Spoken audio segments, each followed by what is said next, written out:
Sejam bem-vindos ao nosso canal, A Pergunta que o Padre Responde. Hoje vamos refletir sobre o valor e o sentido do jejum. Venham conosco.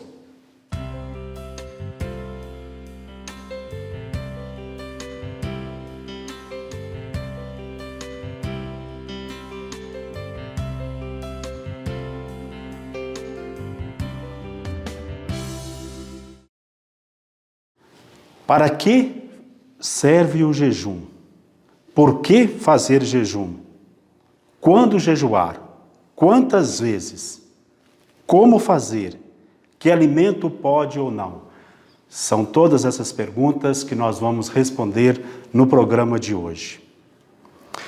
Jejuar, meus queridos irmãos e irmãs, é privar-se de algo que seria bom e útil para o nosso sustento. As Sagradas Escrituras e toda a tradição cristã ensinam que o jejum é de grande ajuda para evitar o pecado e tudo o que ele induz. Por isso, na história da salvação, é frequente o convite a jejuar. O jejum é nos oferecido como meio para restabelecer a amizade com Deus. No paraíso, é proibido comer a árvore da ciência do bem e do mal. Esdras, antes da viagem de regresso do exílio à Terra Prometida, convida o povo a jejuar, para se humilhar diante de Deus. Podemos conferir esta passagem no livro de Esdras, capítulo 8, versículo 21. O mesmo fizeram os habitantes de Nínive, que sensíveis aos apelos de Jonas ao arrependimento, proclamaram como testemunho de sua sinceridade um jejum.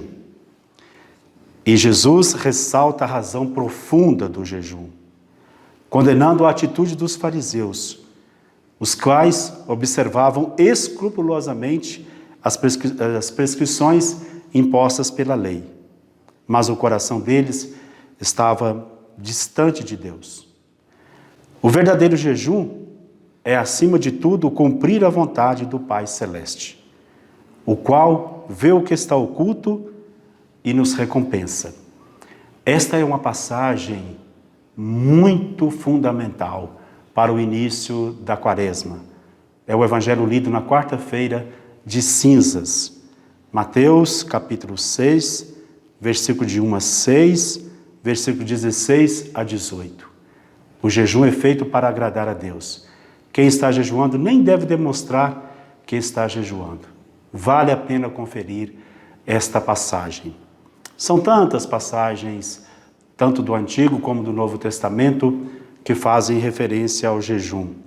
Como, por exemplo, Marcos 2, capítulo 18, 22. Quando Jesus é questionado, por que os discípulos dele não jejuam, enquanto os discípulos de João e dos fariseus jejuam? Olha a resposta de Jesus. Se o noivo está com eles, não tem sentido jejuar, porque é uma festa de casamento, o noivo é Jesus. Mas dias virão em que o noivo será tirado do meio deles, aí sim jejuarão. A ausência de Jesus, Jesus sendo tirado, tem a ver com as consequências do pecado. É o pecado que tira Jesus do nosso meio. Por isso faz sentido jejuar. Mas todas essas passagens que acabamos de refletir, como eu disse, são tantas, a principal é o capítulo 58 do livro do profeta Isaías. Qual que é o verdadeiro jejum que agrada a Deus? Gostaria que vocês dessem uma olhada nessas passagens bíblicas para ficar bem evidente o sentido bíblico do jejum. O jejum é capaz de impedir o pecado, de reprimir os desejos do velho homem, do velho Adão. Olha o que nos diz São Pedro Crisólogo. O jejum é a alma da oração e a misericórdia é a vida do jejum. Portanto, quem reza, jejue. Quem jejua, tenha misericórdia. Quem jejua, tenha misericórdia. Isso que faltou aos fariseus. Jejuar e misericórdia. Olha essa relação. Isso nos diz São Pedro Crisólogo. E agora eu vou apresentar brevemente só alguns pontos sobre a Constituição do Papa Paulo VI, São Paulo VI. Essa Constituição, ela foi emitida no dia 17 de fevereiro de 1966, sobre a penitência. Todo o nosso ser, diz o Papa, corpo e alma, deve participar ativamente deste ato.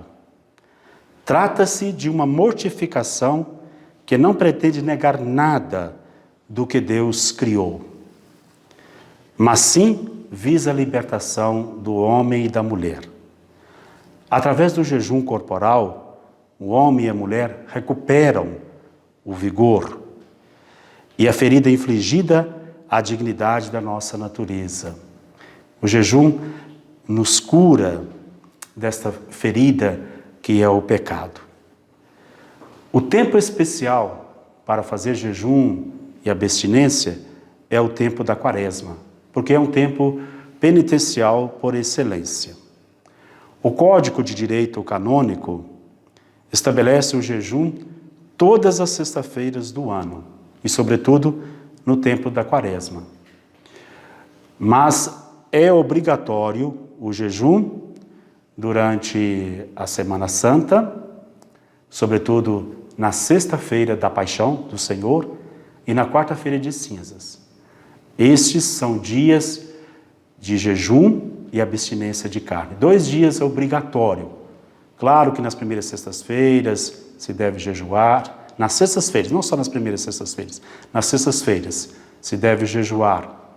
Isto ao longo do ano. E sobretudo no tempo da Quaresma. Mas obrigatório mesmo é quarta-feira de cinzas e a sexta-feira da Paixão do Senhor. Assim estabelece o Código de Direito Canônico. A lei do jejum, diz essa Constituição do Papa, obriga a fazer uma única refeição durante o dia, mas não proíbe de consumir um pouco de comida de manhã e à noite. A lei do jejum proíbe o consumo de carne, e essa lei se aplica aos maiores de idade e até 60 anos. Quem tem mais de 60 anos já não está mais obrigado ao jejum. E também a abstinência. Aqueles que tinham atingido a idade de 14 anos, ou seja, a partir de 14 anos já é obrigatório o jejum e a abstinência. E aí nós podemos nos perguntar, mas por que as crianças não jejuam, os pré-adolescentes não jejuam? Por causa de uma questão física, da própria natureza deles, próprio da idade. Eles necessitam de muito alimento porque estão nessa fase de crescimento. Veja a sabedoria da igreja, a preocupação com o desenvolvimento do ser humano. Até os 14 anos não tem obrigação de jejuar, somente a partir dos 14 anos. A observância da lei do jejum e da abstinência não pode ser realizada por uma razão justa. Por exemplo, a questão de saúde, alguém que tem problema de diabetes, não pode ficar muito tempo sem comer e está desobrigado do jejum. Além disso, o pároco pode conceder a isenção da obrigação de observar o dia de penitência ou trocá-lo por uma obra de caridade. Alguém tem um problema de saúde, conversa com o pároco, ele pode indicar uma obra de caridade. E alguém poderia me perguntar, por que o peixe? Por que abstinência de carne e não de peixe? A resposta tradicional aderiu ao fato de que o peixe era menos caro na época e era o alimento dos pobres. É exatamente isso, por isso que se trocava a carne pelo peixe, por uma razão muito simples, porque o peixe era mais barato. Olha o que nos diz São Tomás de Aquino. Ao instituir o jejum, a Igreja seguiu as disposições mais comuns. De modo geral, a carne é mais apreciada que o peixe, embora para alguns ocorre o oposto. Mas hoje, o peixe, especialmente certos tipos de peixe, não é menos caro do que a carne. Por essa razão, a legislação eclesiástica acrescenta à carne também os alimentos particularmente procurados e caros. O sentido é esse, é buscar aquilo que é mais simples, aquilo que é dos pobres. Vejam, meus queridos, que o jejum é privar um pouco de nós mesmos, sempre em função do outro. É abrir mão de certas coisas da nossa vida. Cada um deve pensar o que precisa abrir mão.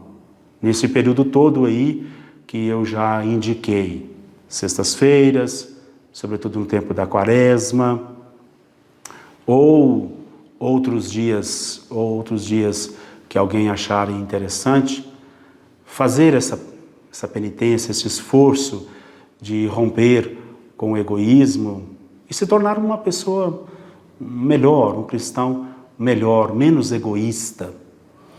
E o jejum, ele tem uma relação também com a esmola e com a oração.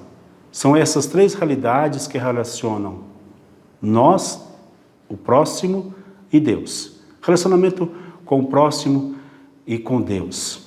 Alguém priva um pouco de si mesmo, sempre em função do outro, para ser mais solidário com o outro. Porque se tem alguém pedindo esmola, é porque existem tantas injustiças. O jejum é isso, é para tirar de nós o egoísmo e para nos levar a um compromisso cristão mais sério e mais comprometido. E agora vamos receber a bênção. O Senhor esteja convosco. Ele está no meio de nós. Abençoe-vos Deus Todo-Poderoso, Pai, Filho, Espírito Santo. Amém.